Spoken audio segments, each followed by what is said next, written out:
we see quite a lot is we see instances of tech being in companies that's just not used or not configured, where they're getting no value from it at all.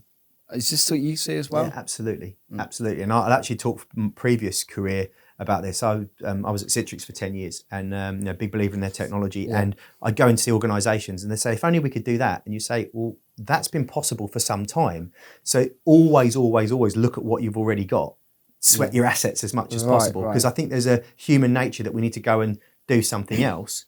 But look at your vendors, look at their roadmap, but also look at their products, try and keep up to date. It's so hard because everyone's innovating so fast. But definitely have members of your team who are looking at, well, is there another way of solving that problem? Or do we have a tool that we're not using? Vendors put innovation into their products all the time. So yeah, there's a load of stuff that ends up being shelfware. It's not being used. And there's a load of stuff that you speak to someone and say, well, we need to solve this problem. Well, you can solve this problem. And in some senses, it may not be what you had in mind, but it solves it in a slightly different way. But yeah, sweat your assets. Yeah, we see that a lot. And again, poorly configured tech as well. I mean, I've seen some significant investments made in security tech that's been just it's useless, utterly useless. They've installed it and they're using a tiny percentage of what it's designed for, and getting no value from it, and then they ask for more budget. Yeah, or misconfiguring it, like you said, exactly. and doing it wrong. I mean, and also, the amount of caveats you have. Sitting down with security teams, I always find that security teams are the hardest people to get on side. But once you get them on side, they'll really fight your corner because they're invested in it. Again, it's all about risk. They understood and then they push it forward. But then you always find there's always caveats. So you'll speak to an organisation, they say, we have this policy, we do this, and then someone in the meeting will go, yeah, apart from Dave. Yeah. So what's that? Well, Dave sits over there. What does Dave do? Oh, well, Dave uses a Mac. I thought you said you don't allow Macs. Well, we don't, but Dave does.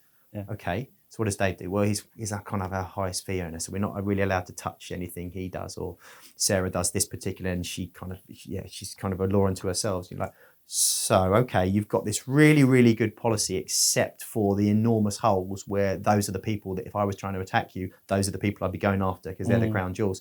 So it's really difficult to get. You're trying to get technology to fit into workflows, because if you make it difficult, then you're never going to work. I had a great quote from a CISO once, which I loved. And she said to me that her job is to make it easy for users to do the right thing.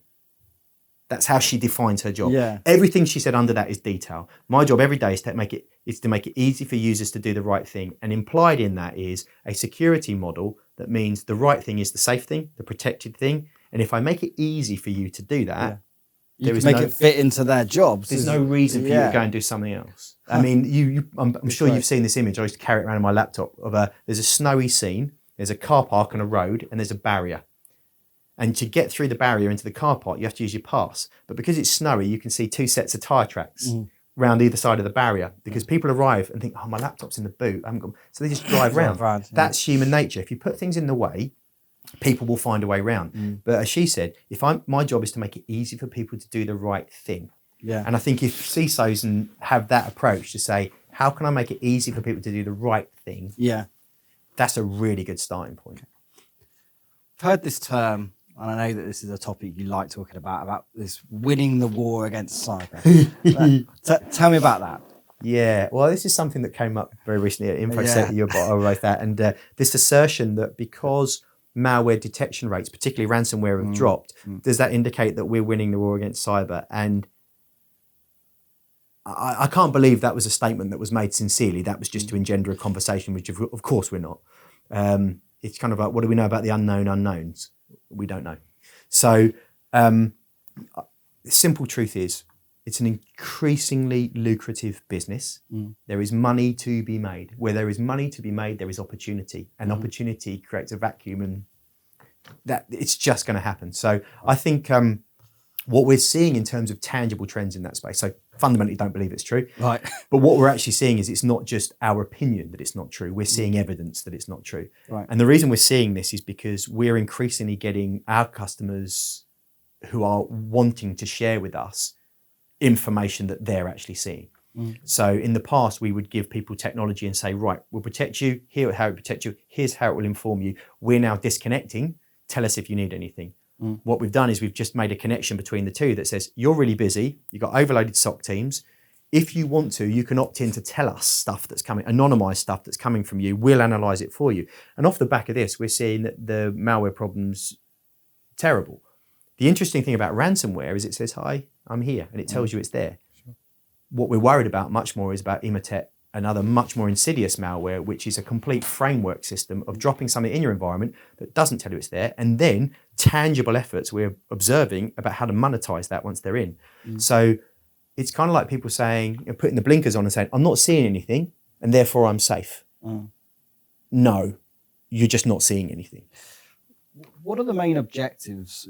Are you seeing the objectives of hackers changing? Are you finding that the reasons why people are trying to get in is changing, or is it the same? I think it depends on what they're after and what their goals are. I mean, you see people who are hacktivists who are trying to do things in a certain way. There's much more sort of organised crime about actual, money and so on. I think so. It depends what people are after. I think. What are the main motivations now compared to a couple of years ago? Money.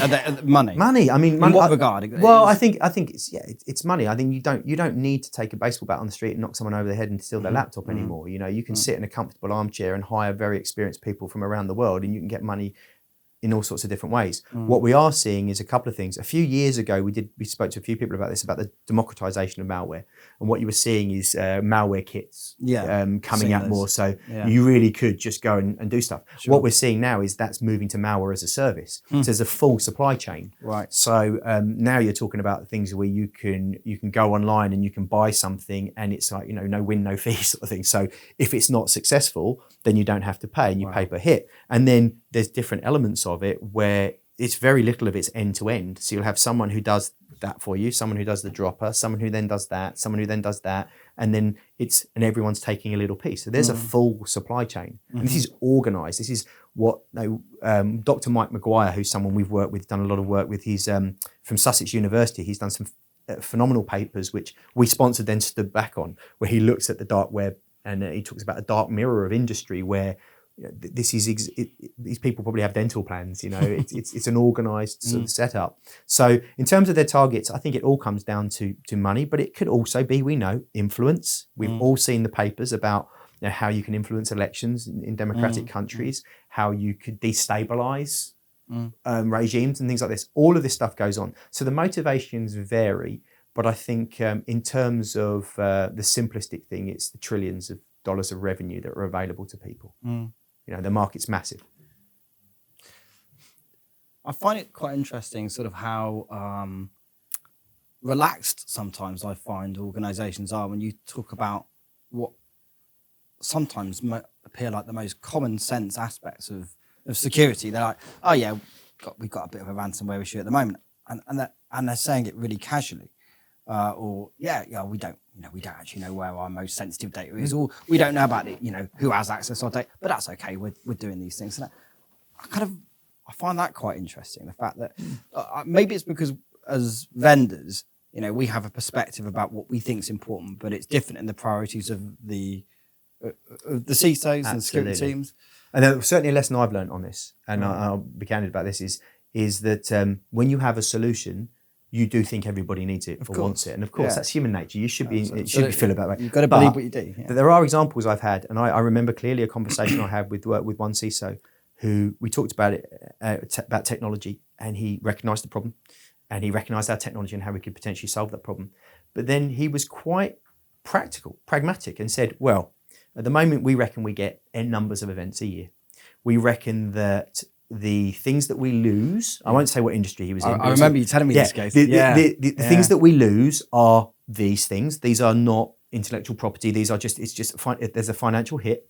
We reckon it costs us this much to clear it up. Yeah. And we reckon we have, I said, N numbers of these a year. Huh. And he said, that's manageable at the moment. And I had to completely respect him, because I was like, well, you've got a problem you need to solve. And he actually said, well, no, actually, it's not urgent right now for me. This problem isn't so bad and it's manageable. But I have to completely respect that, because he had actually looked at the problem, analysed it, and could roughly on a spreadsheet justify that decision. That I have absolutely no problem with. And it was like, no, you're absolutely right. I completely get it. If you ever need us in the future, if something changes, then we're here to help. But you're absolutely right. I get it. I get where you are. That's fine. I think there's for every one of those I see, there's 5 who are just naive to some extent, and will say to you things like, well, we don't make nuclear bombs, we don't make aircraft, we don't make helicopters, we don't, we're not a government agency. No one's really after us. And then you have to sort of think in the back of your head, not selling with fear, because you mentioned earlier on, but say in the back of your head, when you hear horror stories about small dental practices going under because the receptionist has opened some ransomware, this is it. And not only has that caused a problem, but they've actually done doxing, where they take the documents, upload them. So if you don't pay the ransom, they start going through the documents and phoning your clients saying, tell your dental practice, if we don't get the money, we're going to start putting your stuff on the internet. And you see businesses go under for that, and you hear horror stories. You think, if you're not ready to be helped, you can't be helped. But if you're ready and you understand, but you accept the risk, then shake hands, move on. You've made an intelligent business decision based on your approach to it.